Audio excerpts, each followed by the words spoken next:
They want attacking, purposeful football all the time. Now we've got our backs against the wall and we're going to fight, and we're going to fight hard.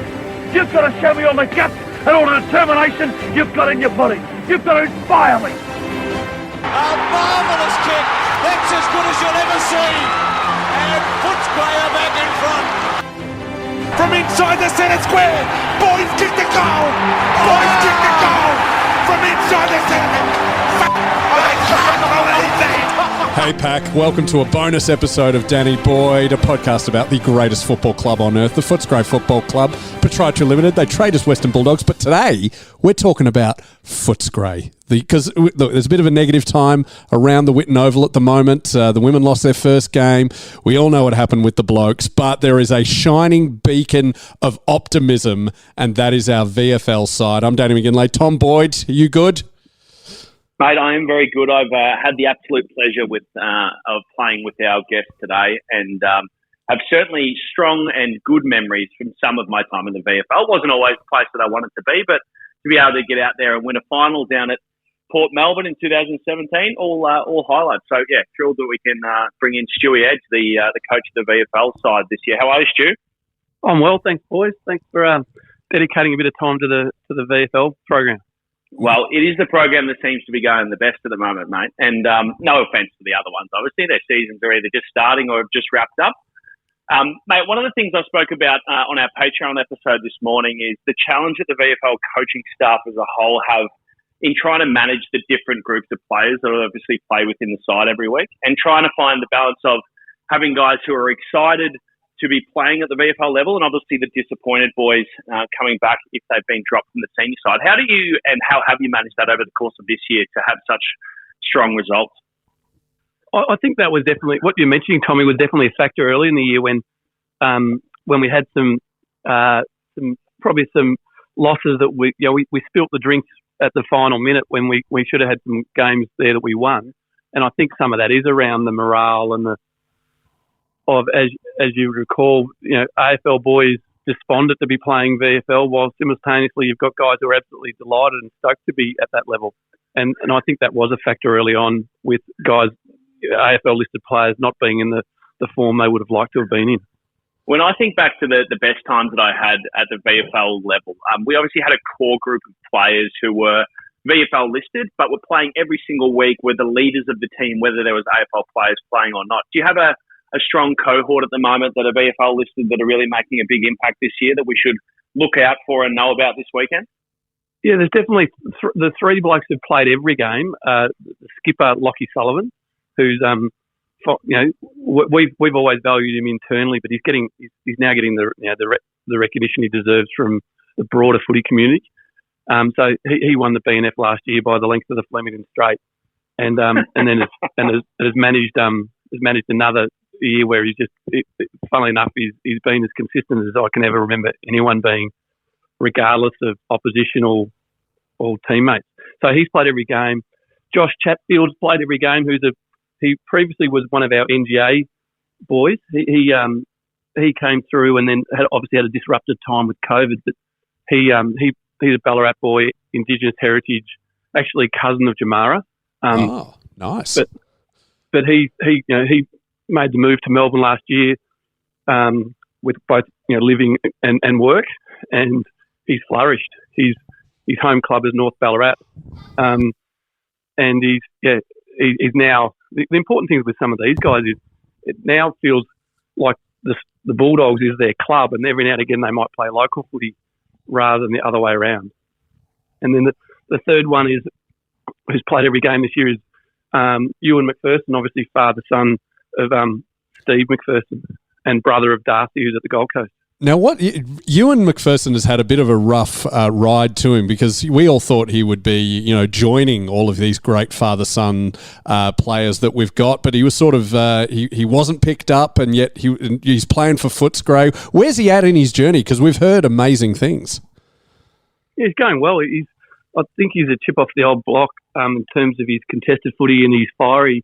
He manages to find. He's a magnet for the opposition. He'll find when we played Casey on the weekend, he managed to find James Munro, who's fiery. When we played Brisbane last year, he found Robertson.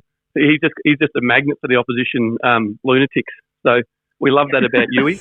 And there's a form line there. It's every week. When we played, similar things happen most weeks when he's out there. But he's a fiery little bloke, but his footy's good. Like he's the challenge with these guys are like Yui at times is working night shift as a sparky. Doing supermarket fit outs, but then still playing this thing, managing to get up every weekend to play really, really sound VFL footy. Yeah, a lot I of think people. this is something that so many people underestimate, Edgy. And I've said this in the past that the plight of the VFL footballer trying to either just play his best football at VFL or get drafted at a mature age is genuinely the most difficult in the football landscape, in my opinion. They obviously put so much time, effort, and energy for little remuneration compared to what they could get out in the bush, presumably with the hope or desire, obviously, to play at the top level. How have you found, riding the waves this year? Obviously, with the senior side being really up and down, and obviously. One of the things that has always been spoken about heavily at the Bulldogs is that often the trends of the senior side are either started or reflected in the Footscray side that sits below them, and certainly props them up with much of the funnel of players and also the funnel of performance. How have you sort of managed the highs and lows of the emotions of the year whilst having really strong and consistent performance yourselves? Yeah, I think we have to. It goes to your earlier point about we've got to make VFL fun and even if that is an element for a despondent AFL player who I might use Riley Weston as an example, who ended up having a fantastic back end of the year. I think he played 10 in a row of AFL. But early days, he was struggling to put pressure on for selection, and so that's a frustrating period of time for any player.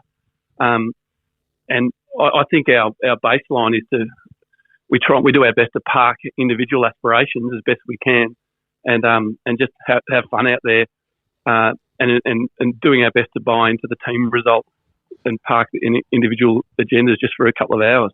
How do you even do that, Stu? With does Bevo come in and watching the AFL guys, or do you have to give big reports on how everyone's doing?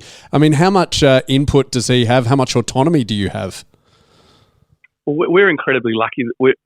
I think off the back of the fact that we've had 14 players either drafted to us or elsewhere in the last sort of 7 or 8 years, I think that reflects that we've got a head coach who with massive belief in our VFL program, not just as a support mechanism for current players, but also as a recruiting ground. And Bevo's unbelievable. He's actually, with illness and unavailability of some coaches, there's been multiple times when Bevo's actually been the bench coach for me to help out when someone's gone down sick. So I can think of at least 3 games where he stepped in at last minute to help out. And I could say the same thing for our AFL assistant coaches. Matt Spanger helped us on the weekend, as he has done previously, and Mark Webb has been runner a few times. So I'm very lucky that our AFL guys are so engaged and interested in what's happening at state league level. Man, that's Let's awesome. cast our eyes to the weekend ahead, mate. It is great to hear our club is completely cohesive, which has historically been the case. And look, obviously the peak or pinnacle of that is watching, at least in my time, the premiership for both clubs in 2016. Just a fantastic period of time to be involved in as a player. The results last time against Box Hill were quite favourable. I remember it being kind of a line in the sand moment for the season and feeling like I need to put a good game on the scoreboard. How are you feeling ahead of this week, and what's the message for the team? Yeah, that was a great win, Tommy. We had 14 VFL listed boys that day, and it was a pretty wet and miserable day, and our contested brand of footy really stacked up, and our clearance work was dominant. So I think we're a bit healthier than we were back then. So we probably see rather than 14 VFL listed boys, we probably see 8 or 9 out there this weekend. So we've got a few back in better health from our AFL program. Is that the right mix, Stu, from your perspective? Yeah, we're really proud that we win games when things aren't going well. like that Box Hill performance when, even it would have been 14 VFL boys, 9 AFL boys, but then when you consider that the 9 AFL boys were a lot of first-year players out there as well, we're really proud that we can still perform at a high level. But I think you're right, Tommy. For some reason, I seem to think, 13 AFL, 10 VFL is about the sweet spot. Yeah. Because that's rewarding guys who are there every week from our VFL program. No, that means no one in form gets squeezed out of the team unnecessarily. So I think it's about right. And I think this week, I think Box Hill are a bit better by the returns of Kaczynski and the young kid Ryan from the mid-season draft, and also Granger Brass now that their AFL program is finished. And I also notice you've had Bont down at training. How is that? Does that just lift the boys a lot, or is it a bit like, hey Bont, your season's over, mate. Just back off. We get it. You're the captain. No, he's great. He's got a cousin playing in our VFL team. If that's increased his interest, I think he's always interested in how we go. But he's been to training again this week. He was in the box with us at the game last weekend. So he's been good. He even took the warm up kick and so on, and gave the boys a few laughs. So it's been great to have someone like that who's well and truly entitled to be on leave to be still at the club. It's been great. Yeah, he is pretty good. All right, I've got a couple of look, Boydie will do the serious questions. I've got to ask things on behalf of the fans here, Stu. I'm just having a look at the VFL listed players, and first of all, we've got a fifth Bailey. That's exciting. Bailey Young, number 78. Will he be playing on the weekend? No, he won't. There's a good story there. He was a recommendation from Dougie Hawkins, would you believe? Oh, he's a Darley boy. He's a elbows out, rough and ready Darley boy who's playing, as a result of being in the program for a couple of years, is playing some really good footy. And he played 4 or 5 earlier in the year for us. Wow. All right. That's exciting. I've also got to ask about this lad, number 72, Ethan Hunt. Now, surely whenever he scores a goal, everyone just sings the Mission Impossible theme song? Yeah. I'm sure the commentators will be cashing in on that one. That's Marcus's cousin. Oh, is it? Okay, yeah. Ethan is Marcus's cousin, yeah. I can see the facial resemblance. He moved down from... He actually had been at Southport and hadn't been getting a look a couple of years ago. And so he moved... He uprooted and moved to Melbourne. So this is his second year with us. He's going really well. Oh man, I'm so excited about all these guys. All right, a genuine question, and this is one that you don't have a say in, but I'd really like it to happen. I notice when Footscray wins, we still play Sons of the West. Surely Sons of the Scray should be getting a run. Our old 1990s theme song. Do you guys ever sing the old version? I reckon I heard it on the weekend. I reckon at Box Hill after the Casey game. I reckon I heard it. I reckon it got a run. We'll have to look into that. Do you sing it in the rooms afterwards? You sing Sons of the Scray? I think the simplicity. Our players have got enough on their plate. I think the simplicity we're happy to go with the same song as the AFL boys. Nah. I'll have a chat to Kylie Watson-Wheeler. You guys got to learn some new lyrics. I'm sorry, that's just it's the old fan in me coming out. Yeah. Stewart, thanks so much for giving us your time on what's probably one of the biggest weeks of the year. It's at Box Hill Oval. Kickoff's at midday, is that right? I think it's 11:30. Oh, it's 11:30. 11:30 game. So I thought the broadcast was starting at 11:30, so I thought it was 12. But you can see it on KO and Channel 7, showing it live. So you're on prime time here, Stu. Does that fire up the boys anymore? I actually think it's the crowd that puts the guys on notice that it's September. I think we had some really good numbers there on the weekend from both Melbourne and the Bulldogs. So I think that's the bit where they noticed the right time of year to still be playing. All right. Yeah, look, Stu, we'll ask Danny, obviously, to ask the stupid questions about broadcast effect on players, excitement to play. I totally disagree, Dan. It's got nothing to do with the cameras and how you play, but I guarantee there'll be a few fresh haircuts running around on the weekend because every time the broadcast turned up, everyone goes, broadcast game this week, boys.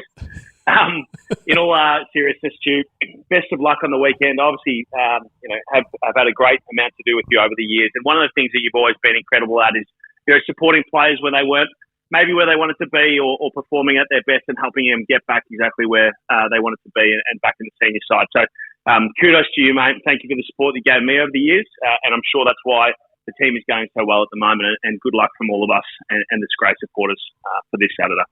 Kind words, Tommy. I appreciate it, and hopefully we can keep rolling on for another couple of weeks.